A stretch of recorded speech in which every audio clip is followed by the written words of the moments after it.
Hey guys, welcome to a new video. So this is going to be the start of a vlog. I'm going to talk to you guys a little bit, let you know what I'm planning, and then obviously I'll read the books and we'll get more clips in here of my thoughts of the books and everything like that.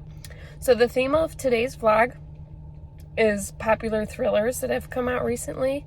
And these are some thrillers that have been on my radar, and I've been seeing them all over Instagram, so I'm going to read them and see if they're any good. So first up, we have Beautiful Ugly by Alice Feeney. I believe this is a domestic thriller. I'm a big fan of this author, so I'm definitely excited for that one. And I did get it from Book of the Month, so I do have it at home on my shelves. I think this one is like a domestic thriller. I think the wife goes missing, and then the husband sees someone that looks like her like many years later. And it's maybe like on some sort of island or something. I'm not totally sure. I try to not get too into depth with the synopsis for thrillers just because I like to be surprised. So I'm sure we'll have a lot of twists in this one. And I've heard some really good things about it, so I'm definitely excited. Next up, we have A Killing Cold by Kate Alice Marshall. This one is also another Book of the Month pick that I picked for February. So I'm definitely... or January, whatever month it is. So this one I think has to do with is another domestic thriller type situation where a woman goes to her fiance's like parents' house, and then secrets start to unfold, like what happened to her family or something. And I think maybe the fiance's family is like super rich also. So we'll see. I'll give you guys a better synopsis as I start reading the books, of course. And then lastly, Cross My Heart by Megan Collins. Now this one I talked about in my most anticipated reads book, and I do have it on my NetGalley, which is exciting. So I'm excited to get to that. I think this one sounds pretty interesting. I think a woman like gets a heart transplant, and then she starts stalking the guy whose wife gave her the heart. I think something like that. So it sounds very interesting, very unique. I've heard it's very engaging and like keeps you on like page turning. So definitely excited for that. So yeah, those are the 3 books I plan to read in this vlog. I'm currently at work. That's why I'm filming in the car. I'm on my lunch break, but yeah, I'll catch you guys up when I read some of these books. Hey everybody, I have a little bit of a reading update for you. So I'm about halfway through A Killing Cold by Kate Alice Marshall, and I think I'm in a DNF. Let me first explain what this book is about, and then I'll talk about what's not working for me. So we have a man and woman, they like quickly fall in love, they get engaged after just a couple months of dating, and the man is super rich, and the woman has kind of a mysterious background. She doesn't really know what happened to her parents, and she has like nightmares and some memories from when she was a child. And so this couple, they go to meet his family at this, they own a bunch of cabins and stuff. So it's kind of like a getaway, or I can't remember exactly what they call it. But they go to meet his parents, and then she starts like seeing things that make her think she's been there before. And she's starting to question, how does she know these people? What happened to her as a child? All that kind of stuff. And of course, it's during winter, so there's a lot of snow, a lot of cold, and things are very suspicious. There's tension building between everybody. And so I think I'm going to DNF because I'm just really not connecting with the characters or the writing. And I honestly just like don't feel like I really care about the characters. Unfortunately, I haven't had the best of luck with this author in the past, and I think that's just the case here again. I know a lot of people love her, and a lot of people have been really liking this book, but it's just not for me. There's also a lot of, or not a lot, but there's been a couple like spicy scenes, which I know some people don't mind, or people like, which is fine. But I personally, if I'm reading a thriller, I don't want that stuff in my thrillers.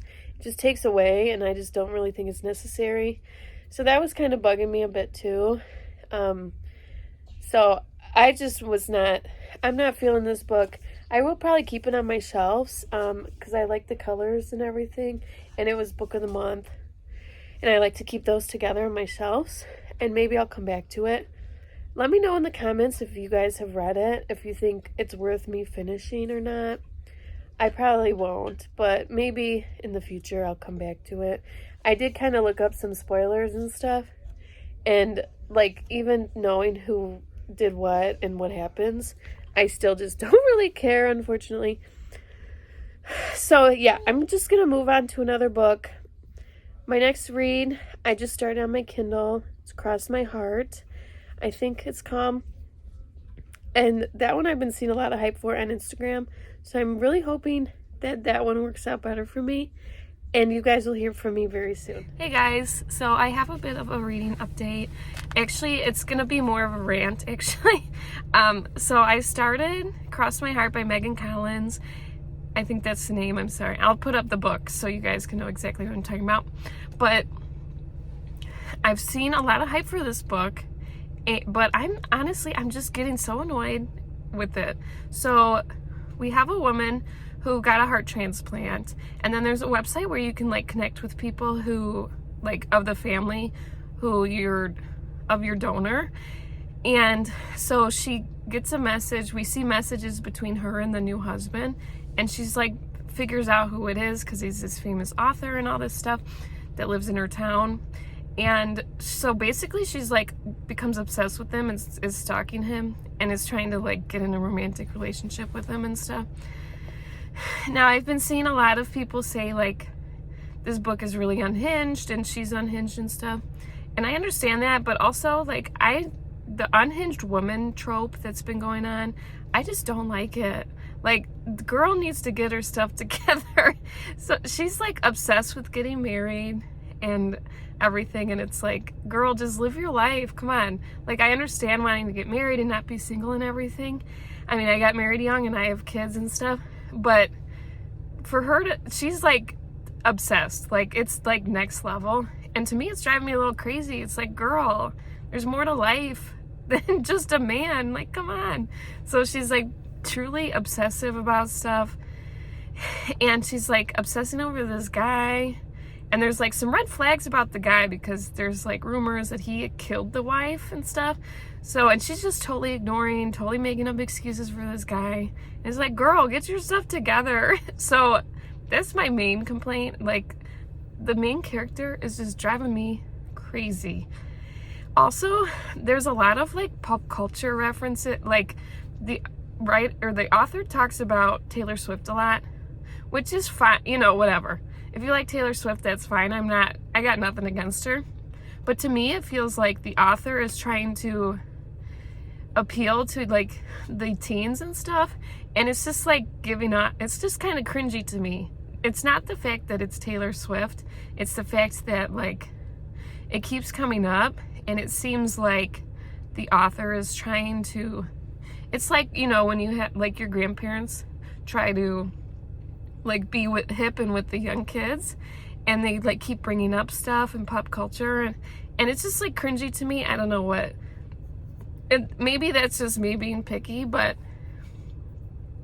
like if I'm reading a thriller, I don't really care about pop culture in the book, you know, and it just keeps coming up, and I don't think it's really adding anything to the story besides the fact that it's like cringy to me. So I don't know. I'm about 30% through. I am still going to keep reading, and I am probably going to finish it because I am intrigued enough to keep reading and kind of see how it ends. But for now, like the main character is driving me nuts. The pop culture references are driving me nuts. And I don't know. It's not totally clicking with me yet, but I'm hoping that by the time I get to the end, there might be some twists, and maybe I'll actually, you know, like it more than that. And then I also started Beautiful Ugly by Alice Feeney. And this one I'm only about 50 pages in, but we have another author and his wife goes missing. And then in order to write again, he goes to this island off of Scotland, and it's all secluded and stuff, and he's in a cabin, and he's trying to write his next book because he can't write because his wife's been missing for a year, and he swears he keeps seeing her on this island. So I'm very intrigued by that one. I'm liking it so far, but I don't really have much of an update because I'm only about 50 pages in. But I do enjoy her writing a lot, and so far I'm liking it. So I will update you guys some more when I finish those books. Hey guys, so I finished both of the other books that were included in my vlog TBR. So I'll talk about both of them, obviously. So Beautiful Ugly by Alice Feeney. I finished that one the other day. So that one, we follow an author. He lost his wife, so he's on the phone with his wife, and then she was on her way home, and then all of a sudden she's, got out of the car and she was never seen again. So it's a year later, and this author can't write, he can't really function, he's not sleeping. And then her godmother, who was also his agent, tells him, hey, I have this cabin that's on this secluded island. Why don't you go there and try to write? So he goes there, and then things get weird. He thinks he starts to see his wife, but then he also gets some other weird, like he has some notes slipped under his door, and there's lots of weird things happening, and things like quickly unfold. So this one I'm gonna give 4 stars. I really enjoyed it. Now the twist definitely took me by surprise. Now I'm not gonna say the twist is kind of unrealistic, but it was unique and it took me by surprise. So for me, that's good enough. I know I saw a lot of reviews saying that it was so unrealistic and dumb and whatever else, but I feel like if it takes me by surprise, then it's good for me. So I'm giving it 4 stars. I thought the writing was good. It was a quick read. I think the cover is beautiful and I like where it went. I did have a few minor complaints, but I won't really say much because I don't want to spoil the book. Just know that things take a turn and things are a bit unrealistic. I do understand that. I feel like Alice Feeney, her twists are always pretty unique, but a bit unrealistic. So I kind of knew that going in as well. But that didn't bother me. I give it 4 stars. I would recommend to people if you're looking for a thriller, especially if you like island thrillers. That was another big part of my 4 star. I liked that it was on this Scottish island and he was trapped like in this cabin in the woods, and so that was fun. I liked the setting a lot, and that definitely added to my liking of it. So yeah, I would definitely recommend that one. And then secondly, the other book, Cross My Heart by Megan Collins. This one also took a very drastic turn. Now, I talked about this before in my last clip. We follow a woman who has a heart transplant, and then she starts talking to the husband of the woman whose heart she has, and she becomes kind of obsessed with him. But then there's suspicion that he killed his wife, and things like quickly unravel and go like totally crazy random. So this one is also a 4 star for me. I can't say too much because I don't want to spoil it, obviously. But if you saw my last clip, I wasn't totally enjoying this one, or I wasn't sure about this one. I thought it was going a different route, but then it took a major turn about like a quarter or halfway through that I really liked. So this one definitely bumped up to a 4 star for me. I can't really say much about the twist or what happens, but just know it takes a wild turn. And again, it was kind of unrealistic, the whole story, because I feel like a lot of wild, crazy things were happening that wouldn't happen in real life necessarily. However, it was unique and it took me by surprise, so I'm gonna say that's a win for me. I saw some of the reviews saying the same thing as my last book that I read, that things were unrealistic and whatever else, but to me that doesn't bother me as much. Sometimes it does, but this one it doesn't, because I liked how unique it was. So I would recommend this one as well. I would say push through. If you're like me and we're having kind of trouble in the first quarter, I would say continue reading. The writing was really good. It kept me on my toes. I also saw some reviews that said that the emails and stuff were kind of distracting or not needed, but I liked that aspect because it was like a break from the story, and it also kind of gave some insight into some of the other characters and stuff. So I would recommend both of those. So overall, of the 3 books, the 3 newest thrillers that I read, I did not like the Kate Alice Marshall. That one was a DNF, unfortunately. I just was not feeling the story. The writing wasn't great, in my opinion. And so that one I passed on. But there's definitely been a lot of good reviews on it, so I would still check it out if you're interested. And don't take my word for it. But A Beautiful Ugly and Cross My Heart, I would recommend both of those. And I've been seeing a lot of people hyping them on Instagram, so I agree with the hype for those. And if you're interested in thrillers and want to check out some new ones, I would recommend those too. So thank you guys so much for watching, and I hope you guys enjoyed this video. Follow me on Instagram, books_with_Megan. And I post a lot on there. I try to keep updated on what I'm reading, my views on certain books and everything. So follow me on there if you're interested, and I will see you guys in the next video.